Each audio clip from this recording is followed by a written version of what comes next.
अस्सलामुअलैकुम फ्रेंड्स, आजकल आप सोशल मीडिया पर बेन स्टोक्स की नई शाया होने वाली किताब ऑन फायर की धूम तो सुन ही चुके होंगे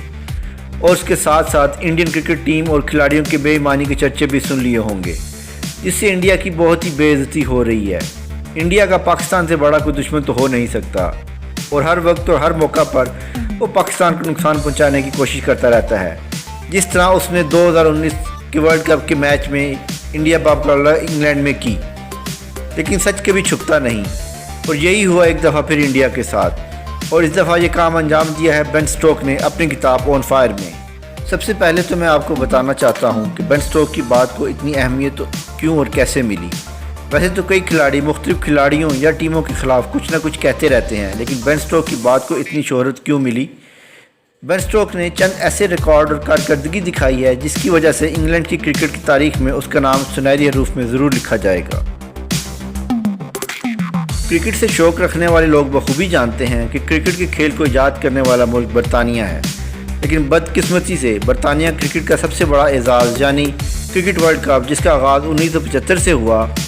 उस एजाज़ को जीतने से महरूम रहा। लेकिन 2019 में बेन स्टोक की वर्ल्ड कप फाइनल में न्यूजीलैंड के ख़िलाफ़ बेहतर कारकर्दगी की वजह से, जिसने उस मैच में 98 गेंदों पर 84 रन बनाए और फिर सुपर ओवर की 6 गेंदों पर टोटल 15 स्कोर बनाकर वर्ल्ड कप फाइनल 2019 इंग्लैंड के नाम किया।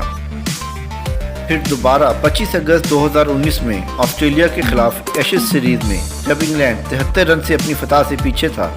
तो बेन स्टोक ने ऑस्ट्रेलियन बॉलर्स के छक्के छुड़ा दिए और नाकाबिल शिकस्त 135 रन बनाकर फतह अपने नाम की और दूसरी दफ़ा इंग्लैंड के क्रिकेट शायकीन के दिल एक बार फिर जीत लिए। फ्रेंड्स, अब बेन स्टोक ने अपनी किताब ऑन फायर में अपनी इन्हीं दोनों कारकर्दगियों का जिक्र किया और साथ साथ इसने इंडिया को भी पिछाड़ दिया,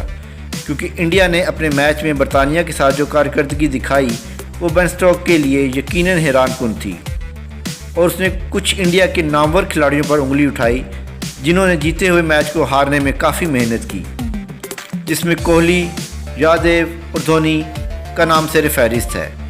और धोनी, जिसके मुतालिक मशहूर है कि वो आखिरी गेंद तक मैच जीतने की कोशिश करता है, उसने अपना नेचुरल खेल पेश नहीं किया, क्योंकि इंडिया ये चाहता था कि इंडिया ये मैच इंग्लैंड से हार जाए और पाकिस्तान सेमीफाइनल तक ना पहुंच सके।